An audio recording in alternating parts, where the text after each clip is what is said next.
찾으셨으면 우리 다 같이 한 목소리로 함께 읽도록 하겠습니다. 아볼로가 고린도에 있을 때에 바울이 윗지방으로 다녀 에베소에 와서 어떤 제자들을 만나 가로되 너희가 믿을 때에 성령을 받았느냐? 가로되 아니라 우리는 성령이 있음도 듣지 못하였노라. 바울이 가로되 그러면 너희가 무슨 세례를 받았느냐? 대답하되 요한의 세례로라.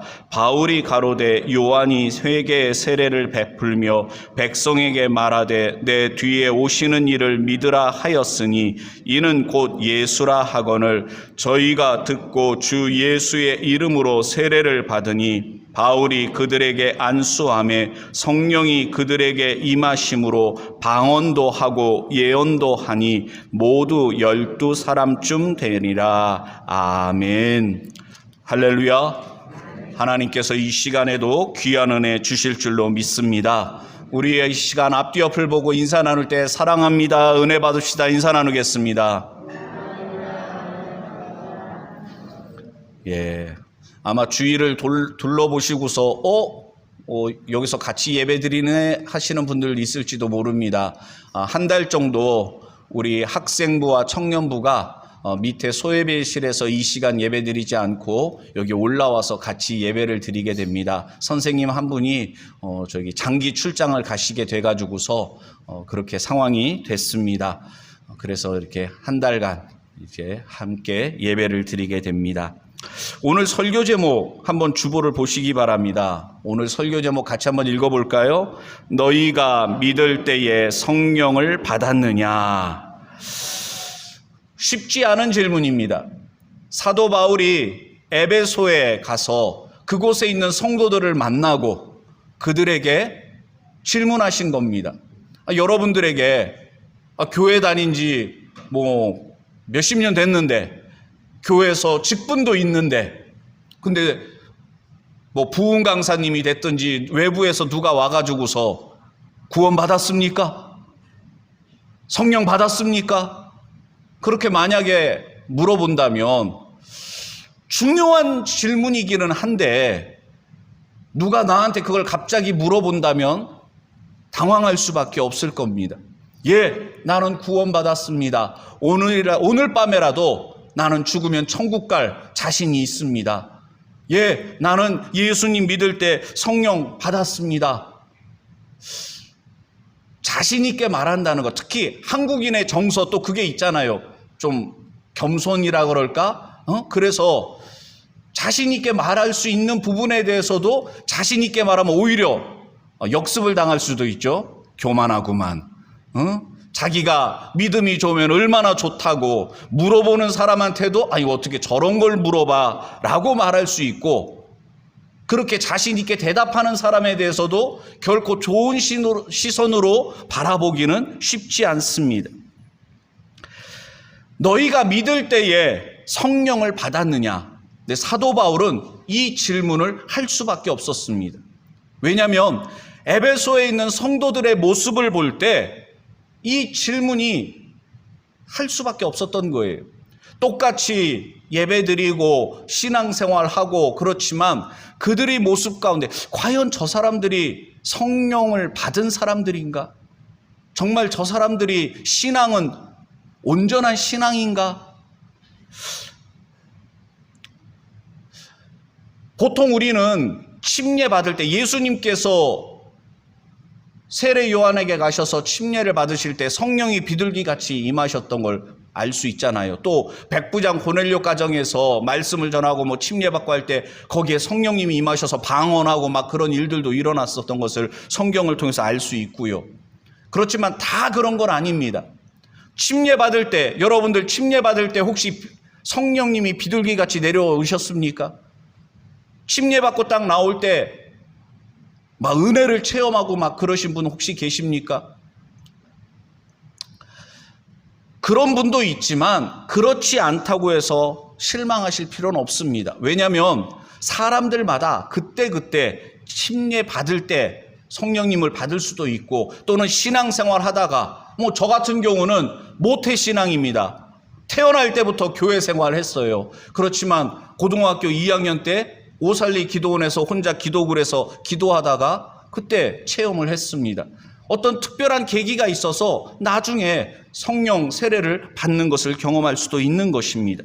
그러나 언제 예수님 처음 믿고 회개하고 아니면 침례를 받을 때가 됐든지 반드시 성령 세례는 받아야 한다는 것입니다. 성령의 충만한 은혜의 체험은 반드시 성도에게 필요한 것입니다. 그래서 사도 바울은 질문했던 것입니다. 너희가 믿을 때 성령을 받았느냐? 이 질문은 본래의 의미를 생각해 본다면 이렇게 풀어서 다시 질문을 해볼 수가 있습니다. 너희가 예수님을 구세주로 믿었다면 성령님을 받았을 텐데 왜 너희 모습 속에 성령님의 내주하시는 모습이 없느냐? 지난 한 주간 여러분들의 삶은 어떠하셨습니까? 직장 생활하든지 가정 생활을 하든지 어느 곳에서 무엇을 하든지 여러분들의 삶 속에서 여러분들의 모습 가운데서 성령님의 내주하심이 증거되고 있었습니까? 전에 제가 우리 성도님들께 몇 번 이런 말씀을 드렸을 겁니다. 다시 한번 따라해 주시기 바랍니다. 내 얼굴이 전도지다. 이제는 말로만 전도해서는 안 됩니다. 통하지가 않습니다. 내 얼굴이 전도지예요. 내 삶이 전도지입니다. 내가 예수님을 믿고 구원함을 얻어서 하나님의 자녀가 되었다면 내 모습 속에서, 내 삶의 모습 속에서 믿는 바, 그 증거의 열매들이 나타나야 될 줄로 믿습니다. 여러분들 매주 주일날 교회에 오시면 주보 다 챙기시죠? 주보에 보시면 앞부분에 이런 문구가 있습니다. 서인교회는 예수님을 자랑합니다. 성령 충만 받은, 성령 세례를 받은 사람들의 증거가 무엇인가? 성경 말씀을 보니까 방언을 하고, 제자들이 겁쟁이요 숨어있던 그들이 담대하게 사람들에게 나아가서 예수 그리스도가 하나님의 아들이심을 증거하고 그랬거든요. 그런데 그 모든 것이 결국은 이겁니다. 우리 주보에 나와 있는 문구대로 성령님의 인도하심을 따라 살아가는 사람은 예수님을 자랑하게 되어 있습니다. 예수님 중심의 삶을 살아가게 되어 있습니다. 세상에서 제일 좋은 게 예수님. 어째 한 명도 아멘을 안 하시죠? 기도하는 시간이 너무 좋고 찬송하는 게 너무 좋고 성가대만 그런 게 아니라 시간이 날 때마다 내 입에서 저절로 찬송이 저절로 나고 시간이 날 때마다 성경 말씀 가까이 하게 되고 요즘은 유튜브 스마트폰 있으니까 어디서든지 마음이 없어서 그런 거지 설교 말씀도 들을 수 있고 성경을 볼 수도 있고 성도 여러분 주일날만 예배드리고 주일날만 기도하고 찬송하는 것이 아니라 성령님의 충만한 은혜를 맛본 사람은 마음이 우리의 속사람이 변하여 새 사람이 됐기 때문에 세상 사람들이 쫓는 즐거움 그것이 우리를 즐겁게 하질 못해요. 더 좋은 것을 더 즐거움을 맛봤기 때문에 세상에서 사람들이 추구하는 성공 세상 사람들이 어떤 이루고자 하는 얻고자 하는 거 그거 해봐야 별거 없어. 그건 이미 이루어본 사람들이 하는 얘기인데 우리는 가보지 않아도 우리 안에 내주하시는 성령님께서 우리로 하여금 깨닫게 하십니다. 영적인 세계를 보게 하십니다. 영적인 것을 사모하게 하십니다. 그래서 시간 날 때마다 예수님을 자랑하고 복음을 증거하고 사실 방언도 마찬가지입니다. 혹시 방언의 은사 받으신 분 계십니까? 또 이런 때도 손 드시라 그래도 자신 없어가지고 들까 말까 막 머뭇거리게 되고 너무 겸손들 하셔요. 근데 방언의 은사도 우리가 한 번쯤 성경을 자세히 살펴보면요 차이가 있습니다. 고린도 교회 성도들이 받았던 방언은 아무도 알아듣지 못하는 천상의 언어입니다. 그래서 그것은 하나님과 깊은 영적인 교제. 여러분들이 기도 이렇게 해보시면 아실 겁니다. 그냥 기도하면 오래 못해요. 지칩니다. 근데 방언으로 기도하면 1시간도 2시간도 좋아요. 저도 처음에 그 방언의 은사를 기도를 해서 받았을 때 혼자서 막 기도하는데, 그 전까지는 왜 그런 거 있잖아요. 오살리 예전, 지금은 많이 좋아졌는데 예전에 기도굴은요, 그 땅을 파고서는 굴 이렇게 만들어 가지고서 엉성하기 짝이 없습니다. 거기 한 명씩 들어가서 기도하라 그러는데, 고등학교 2학년 때 제가 처음에 한 기도는 사단아 물러가라. 무서워 죽겠거든요. 예? 깜깜한데 그 기도굴에 가서 뭐 사방에서 뭐 사람들 기도한다고 막 하는데 기도가 됩니까? 그게 처음에는 쉽지가 않더라고요. 그런데 은혜를 받고 방언으로 기도할 수 있게 되니까 뭐 시간 가는 줄을 모르고 기도하게 되더라고요. 그런 은혜를 여러분들도 꼭 맛보실 수 있게 되기를 바랍니다. 그런데 말이죠. 오늘 우리가 함께 읽은 사도행전 19장 말씀, 에베소에 있는 성도들에게 사도 바울이 질문할 때, 우리 못 받았습니다. 당황하게 되고 막 그럴 때 십자가의 복음에 대하여 예수님의 죽음의 의미, 부활하심의 의미, 성령님께서 오신 것에 대해서 쭉 설명하고 그들에게 다시금 세례를 베풉니다. 이들은 요한의 세례를 받았던 사람들입니다. 그런데 그것은 회개의 세례고, 장차 메시아가 오실 그 메시아를 대망하면서, 그러니까 예수님을 맞이할 준비를 하는 회개의 세례를 받았을 뿐입니다. 그러니까 예수 그리스도를 통하여 그들이 다시금 침례를 받습니다. 그때 성령의 충만한 은혜를, 성령 세례를 받고 그들이 방언을 하는데, 이들의 방언은 고린도 교회 성도들의 방언과 달라요. 사도행전 2장에서 마가의 다락방에 120문도가 합심하여 기도할 때 오순절날 성령님께서 불같이 임하셨거든요. 그때 그들이 방언으로 기도하면서 방언으로 외치는데, 그때 오순절 절기를 지키기 위해서 디아스포라, 전 세계에 흩어져 있던 유대인들이 예루살렘에 모였었는데, 그들이, 제자들이 하는 말을 들을 때 난곳 방언, 그들의 고향의 언어로 듣게 된 거예요. 그러니까 고린도 교회 성도들은 방언을 할 때 다른 사람들은 못 알아듣고 하나님만 알아듣는 언어로 했던 거예요. 그런데 여기 에베소 교회, 그리고 예루살렘 교회에서 120문도가 받았던 방언은 사람들이 못 알아듣는 방언이 아니라 알아듣는 말로, 각국에서 온 사람들이 각자의 언어로 제자들이 하는 말을 알아들었던 것입니다. 큰 차이가 있는 거죠. 왜 이렇게 우리가 영어 공부하느냐고, 외국어 공부하느냐고 고생하게 됐습니까? 바벨탑 사건 때 언어가 혼잡게 되면서 사람들이 언어가 다 나뉘어져 가지고서 우리가 지금 이 고생하는 거 아닙니까?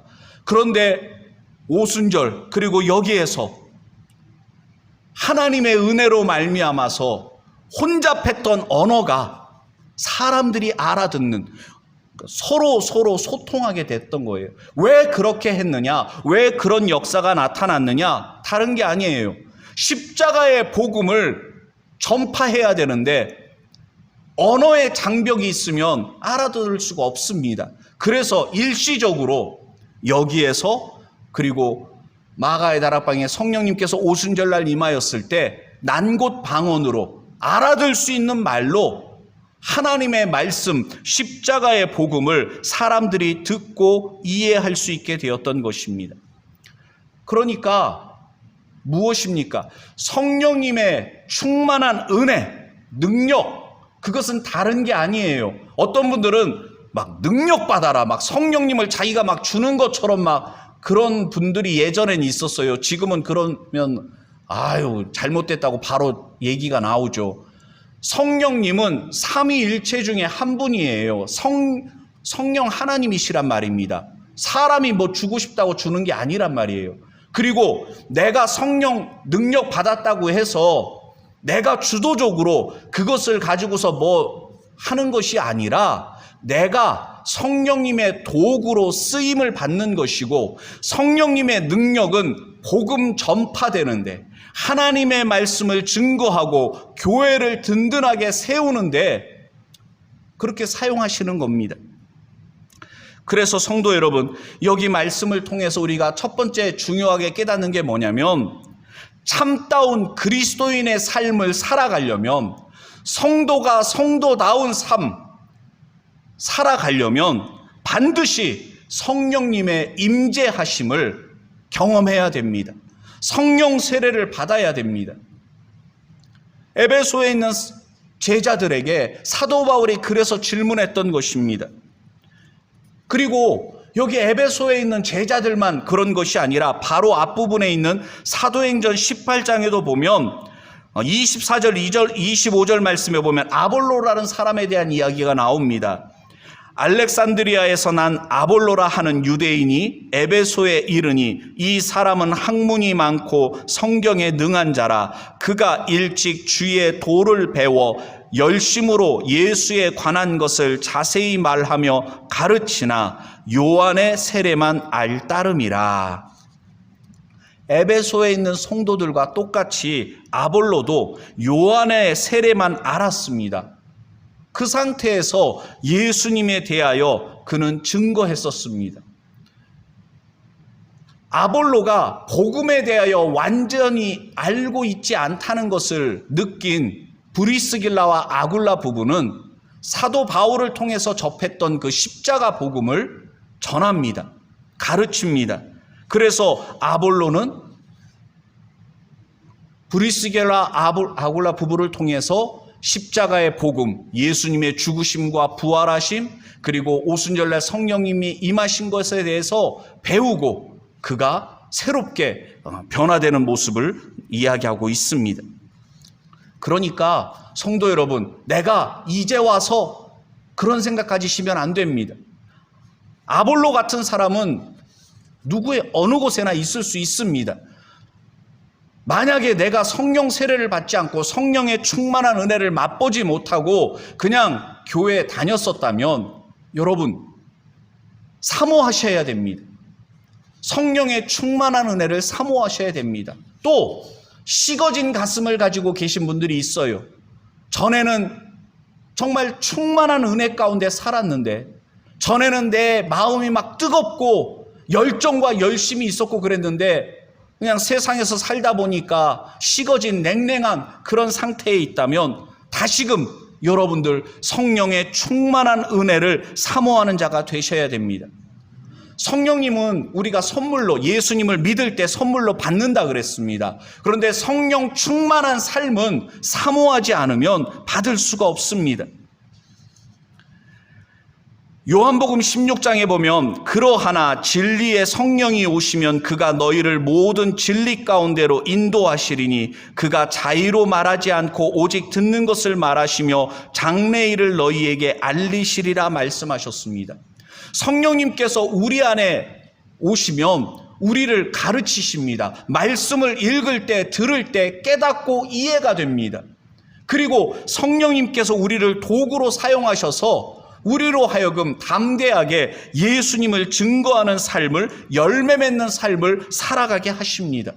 그러니까 예수님께서 승천하시기 전에 제자들에게 하신 당부가 무엇입니까? 예루살렘을 떠나지 말고 내게 들은 바 아버지의 약속하신 것을 기다리라. 요한은 물로 세례를 베풀었으나 너희는 몇 날이 못되어 성령으로 세례를 받으리라 그랬습니다. 그리고 1장 8절에서는 오직 성령이 너희에게 임하시면 권능을 받는다 말씀하셨습니다. 능력 있는 성도의 삶은 성령 충만함을 받지 않고는 불가능합니다. 지식적으로 아볼로도 그랬어요. 성경의 지식은 많았습니다. 그러나 성령 세례를 받지 못했기 때문에 브루스길라와 아굴라 부부가 봤을 때는 뭔가 달랐던 거예요. 바른 신앙이 아닌 것을 느끼고 그에게 바른 복음을 전했던 것입니다.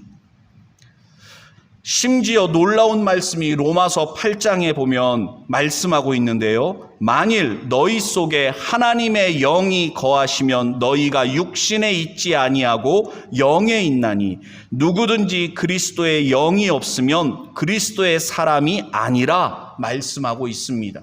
우리 안에 성령님께서 내주하고 계시지 않으면 그리스도의 사람이 아니라는 것입니다. 성령님이 아니고는 예수 그리스도를 주라 시인할 수 없다고 말씀하십니다. 우리 서인교회는 예수님을 자랑하는 교회입니다. 그런데 이것은 우리가 성령의 충만한 은혜를 받을 때 우리 안에 내주하시는 성령님으로 말미암아, 왜 그런 거 있잖아요. 내가 의지적으로 뭔가를 하려고, 봉사하려고 하고 뭐 기도하려고 하는 건 한계가 있습니다. 지쳐요. 오래 못 가요. 그런데 내 안에 내주하시는 성령님께서 강권적으로 기도하게 하실 때가 있습니다. 봉사하게 하실 때가 있어요. 전도하게 하실 때가 있어요. 그때는 막 저절로 막 이루어지는 것 같아요. 힘든 줄을 몰라요. 봉사하면서도 기쁨이 충만합니다. 감사가 넘칩니다. 이거는 경험해 본 사람만 압니다. 맛본 사람만. 신앙의 참 맛은 다른 데 있지 않습니다. 내 안에 내주하시는 성령님으로 말미암아서 흥이 나야 됩니다. 하나님과의 교통함이 이루어져야 되는데 그것은 다른 방법이 없어요. 성령님은 그리스도의 영, 하나님의 영. 그래서 성령님을 통해서 교통함이 이루어집니다. 교회 안에 성도들의 숫자가 적다고 교제가 잘 이루어지는 게 아닙니다. 교인 숫자가 많다고 안 되는 게 아니고 성령님의 교통하심이 이루어지면 숫자가 문제가 아니라 예전에 드라마 가운데 보고 또 보고라는 그런 드라마가 있습니다. 이 제목을 아시는 분은 좀 연세가 있으신 분들이죠. 새벽에 봤는데 낮에 구역예배 때 또 봐도 반갑고, 구역예배 때 또 봤었는데 저녁에 뭐 금요기도회 때 수요예배 때 얼굴 보면 또 반갑고, 지금은 코로나 때문에 참 그 시절에 옛날이어가 되는데 예전엔 정말 그랬습니다. 교인들 얼굴을 하루에도 3번, 4번, 뭐 대신방 때는 뭐 하루 종일 같이 다니고 그랬잖아요. 자, 옆에 있는 분의 얼굴이 반갑습니까? 소 닭 쳐다보듯이 봅니까? 자, 옆에 한번 봐보세요. 반가우세요? 반가워야 돼요. 우리 안에 내주하시는 성령님을 통해서 우리가 서로 통해야 됩니다. 통하는 사람들은 반가운 거예요. 저는 지금 지우 뒷모습만 봐도 반갑거든요. 품에 안겨 있으니까 뒷모습만 보이는데 여러분 그냥 반가운 거예요. 그런데 그것이 그냥 한국인의 정 뭐 그런 것 때문이 아니라 내 안에 계신 성령님, 저분 안에 있는 성령님, 그래서 그냥 교통함이 이루어지고, 그래서 같이 있으면 같이 봉사할 때도 즐겁고 찬양할 때도 즐겁고, 그런 기쁨이 넘치는 곳이 천국이고, 그 천국을 우리가 미리 맛보는 것이 바로 교회 신앙생활인 줄로 믿습니다.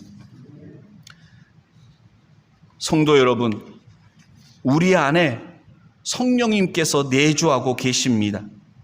성령님께서 우리를 강권적으로 이끄십니다. 성령의 음성에 민감하게 반응하는 분들이 되시길 바랍니다. 하루하루의 삶 속에서 성령님께서 우리를 이끄시는 거예요. 그래서 하루를 시작할 때도 주님, 오늘도 저의 발걸음을 인도하여 주시옵소서. 내가 하려고 하는 여러 가지 일들, 스케줄들 뭐 이런 것들이 얼마나 복잡합니까? 그런데 그거에 집중해서 살다 보면 다람쥐 쳇발기 돌듯이 하루가, 일주일이, 한 달이, 1년이 그냥 가버립니다. 일에 쫓기듯 살지 마시고 여러분들 여러 가지 계획 많지만 그거 하나하나 해결하면서 정신없이 살지 마시고 하루하루 주님과 동행하는 삶, 영생을 맛보며 주 안에 살리라. 오늘도 내일도 주 함께 살리라. 찬양만 그렇게 부르지 마시고 그 찬양의 가사대로 살아가시기를 바랍니다. 그래서 사도 바울은 너무나도 중요하기 때문에 이 질문을 했고, 참 감사한 거는 뭐 그런 걸 물어봐요? 막 그러면서 반발한 것이 아니라 아볼로도 그랬고 여기 에베소에 있는 그리스도인들도 그렇고 마음을 열고 사모하는 마음으로 바울을 통해서, 브리스길라와 아굴라 부부를 통해서 십자가의 복음을 받아들입니다. 그리고 침례를 받고 성령의 충만함을 받습니다. 성도 여러분, 자세가 중요합니다. 신앙생활도 사회생활도 다 그렇지만 신앙생활은 더욱 그렇습니다. 한번 따라해 주세요. 자세가 중요하다. 예? 배우려는 자세가 되어 있어야 돼요. 다른 사람이 나의 잘못을 지적하고 나의 부족을 지적할 때 당신은 얼마나 잘났길래 왜 나만 갖고 그러세요? 따지려 들고 흥분하고 반발하고, 그것이 아니라 누군가가 나의 부족함을 이야기할 때, 예, 그렇습니다. 제가 부족합니다. 저를 위해 기도해 주세요. 수용성이 있어야 됩니다. 받아들일 자세가 되어 있어야 됩니다. 그것은 겸손한 사람만이 가질 수 있는 것입니다. 이들은 겸손히 배우고자 했습니다. 그리고 그 가르침에 순종해서 침례를 받고 그들은 성령의 충만한 은혜를 받았습니다. 결국 에베소에 있는 성도들, 아볼로, 그리고 많은 초대교회 성도들은 성령 행전을 썼던 것입니다. 성령님의 인도하심 따라서 그들은 외치는 자들이 되었고 예수 그리스도를 자랑하는 사람들이 되었기 때문에 오늘 우리에게도 복음이 전하여진 것입니다. 이제 우리가 어떻게 살아가야 되겠습니까? 우리가 신앙생활을 한다고 할 때 주일날, 일주일에 한 번 교회 와서 예배 드리는 것이 신앙생활이 아닙니다. 예수님께서 우리를 위해 죽으시고 부활하신 것은 우리를 구원하기 위해서고, 또한 우리만 구원받는 것이 아니라 우리를 통해서 많은 사람들이 구원받기를 원하셨기 때문입니다. 그냥 주보에다가만, 교회 달력에다가만 예수님을 자랑하는 교회, 우리는 예수님을 자랑합니다, 그냥 구호로 그쳐서는 안 될 것입니다. 성령님은 지금도 우리에게 말씀하고 계십니다.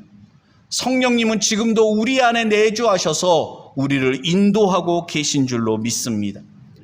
영적으로 눈이 영안이 어두워지고 귀와 마음이 닫혀져 있으면 아무 느낌 없이 냉랭한 가슴으로 교회 문턱만 들락날락 할 수밖에 없습니다. 거기에는 생명이 없습니다. 거기에는 불같은 뜨거움이나 열정을 찾아볼 수가 없습니다. 신앙 연수가 중요한 것이 아니라 성령님으로 말미암아서 우리 안에 예수님의 사랑으로 충만하고 하늘나라 기쁨으로 인해서 견딜 수 없는 마음으로 우리가 정말 주님과 동행하면서 초대교회 성도들과 같은 증인의 삶을 살아갈 수 있게 되기를 바랍니다. 이 시간 주신 말씀 생각하며 우리 함께 기도할 때 우리의 삶은 우리 안에 성령님께서 내주하고 계심을 증거하는 삶이 되고 있습니까? 정말 우리가 믿음 생활할 때 성령의 충만함 가운데 우리가 살아가야 될 줄로 믿습니다. 다 같이 통성으로 함께 기도드립니다.